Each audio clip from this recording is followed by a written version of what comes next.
तो हेलो दोस्तों, एक बार फिर से स्वागत है आपका। करंट अफेयर की क्लास पूरी की पूरी कंप्लीट हो गई है। ये देखिए, ये यहाँ पे मैं अपनी करंट अफेयर की क्लास ले रही थी। नोट्स मैंने अपने बना लिए हैं और अब करंट अफेयर की 1 से 1.5 घंटे की क्लास देने के बाद 7:45 बजे का टाइम हो रहा है और अब हम आने वाले हैं कॉफ़ी बनाकर, क्योंकि बहुत नींद आने लगी है। और चलिए दोस्तों, पहले हम अपने लिए कॉफ़ी बनाते हैं। और ये उठा लेते हैं हम अपना दूध। ये देखिए, ताज़ा ताज़ा गाय का दूध है। गांव में ये वाली चीज़ बहुत अच्छी होती है दोस्तों, क्योंकि जो मतलब बाज़ारों में होता है ना, जो पैकेट वाला दूध होता है वो बहुत ज़्यादा अच्छा नहीं होता है। मुझे तो बिल्कुल भी सूट नहीं करता है। तो मैंने यहाँ पर अपने गांव में ही एक गाय है पड़ोस में, वहाँ से अपना दूध जो लेती हूँ मैं। और चलिए अब कॉफ़ी बना कर लाते हैं, फिर मिलते हैं।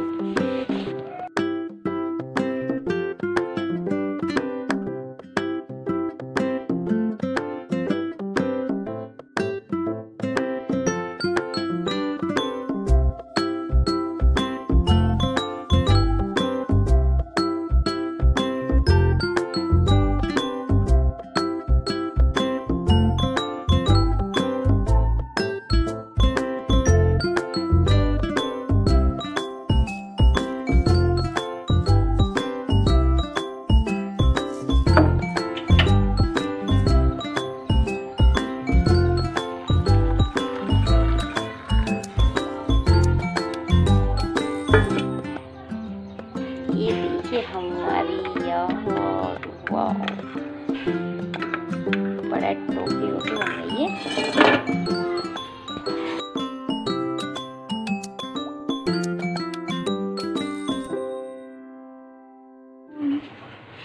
ये देखिए दोस्तों, ये है हमारा ब्रेड और यहाँ पे हम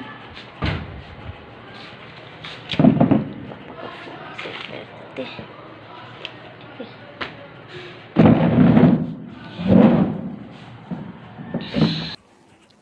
और दोस्तों, यहाँ पर मैं अपने ब्रेड के साथ अपनी कॉफ़ी को पी रही थी। मुझे बहुत मज़ा आता है कॉफ़ी के साथ कॉफ़ी के साथ ब्रेड को भिगोकर खाने में दोस्तों। इससे ये होता है कि जो नाश्ता है वो मुझे ज़्यादातर बनाना नहीं पड़ता और मेरा टाइम बच जाता है।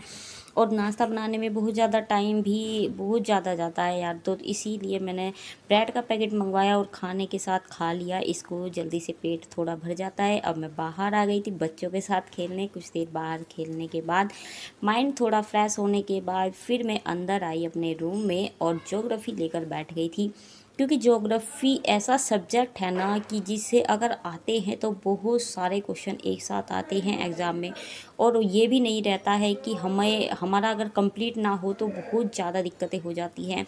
तो इसीलिए धीरे धीरे करके भी हम अपना ज्योग्राफी कंप्लीट करने के लिए तैयार हो जाते हैं।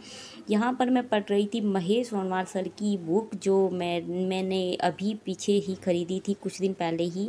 और उसके बाद 1 से 1.5 घंटा पढ़ने के बाद मैं आ गई थी अपनी जो मेरी हिस्ट्री है उसकी बुक को लेकर। इसके बाद मैंने हिस्ट्री पढ़ी थी, 1 से 1.5 घंटा ही पढ़ी थी, क्योंकि हिस्ट्री का अभी मेरा रिवीजन चल रहा है, इतना टाइम नहीं है। इसीलिए मेरा ज़्यादातर रिवीजन में ही जा रहा है। कोई भी चीज़ मैं नहीं चाह रही हूँ कि मैं कुछ नया पढ़ूँ जिससे कि फिर से कन्फ्यूजन पैदा हो माइंड में। तो यहाँ पर मैं अपने जो भी मैंने अंडरलाइन किया हुआ था वो सारी चीज़ें उन्हीं को ही मैं रिवीजन में ला रही थी, उन्हीं को रिवीजन कर रही थी। और अच्छे से हो रहा था, इतना भी नहीं है, लेकिन फिर भी बहुत ज़्यादा डर बना हुआ है बच्चों के अंदर, मेरे खुद के अंदर बहुत है। ऐसा लग रहा है कि जैसे 27 जुलाई एकदम मेरे सर पे ही रखी हुई है और मानो कल ही एग्ज़ाम है। बहुत ज़्यादा डर है और मुझे पता है सभी के अंदर बहुत ज़्यादा डर होगा, क्योंकि ये टाइम ही ऐसा है। और एक बात ये भी है कि जो एग्ज़ाम है उसमें बहुत ज़्यादा टाइम दे दिया है स्टूडेंट्स को, जो आयोग है उसने। और सबकी तैयारी कहीं ना कहीं अच्छी चल रही होगी या तो बिल्कुल भी नहीं चल रही होगी। तो इसीलिए बहुत ज़्यादा बच्चे डरे हुए हैं, मैं खुद बहुत ज़्यादा कन्फ्यूजन में हूँ और आशा करती हूँ कि आप लोग भी ऐसे ही अपनी पढ़ाई करते रहिए। हमें अपनी पढ़ाई करनी है दोस्तों, हमें ये नहीं सोचना है कि एग्ज़ाम कैसा आएगा, नहीं आएगा, क्वेश्चन लगेंगे, नहीं लगेंगे, ऐसा कुछ नहीं है। अगर हम मेहनत से, ईमानदारी से तैयारी करेंगे तो कुछ ना कुछ तो होगा ही। ऐसा नहीं है कि जो हमारी मेहनत है वो बेकार जाने वाली है। तो यहाँ पर मैं नहाने के बाद फिर बीच में जब मैंने पढ़ाई की थी हिस्ट्री, उसके बाद मैं नहाने चली गई थी। नहाने के बाद जैसे ही मैं आई तो यहाँ पर मैं अपना जो मेरी यूपी जीके है वो पढ़ रही थी और उसी से थोड़े बहुत एक तो क्वेश्चन लग जाते हैं जो मैं यहाँ पर देख रही थी, जो पिछले साल के आए हुए थे उन्हीं को। तो इसी तरीके से बस अपना पढ़ाई करते रहिए और कामयाब बनिए, तैयारी करते रहिए और आशा करती हूँ कि आप लोग भी ऐसे ही तैयारी करते रहें। यहाँ पर मेरे पापा है, मेरे लिए कुछ लेकर आए थे। ये मतलब जब भी पापा कहीं बाहर जाते हैं तो कुछ ना कुछ लेकर आ जाते हैं। देखिए पापा बैठे हुए और हम दोनों बातें कर रहे थे।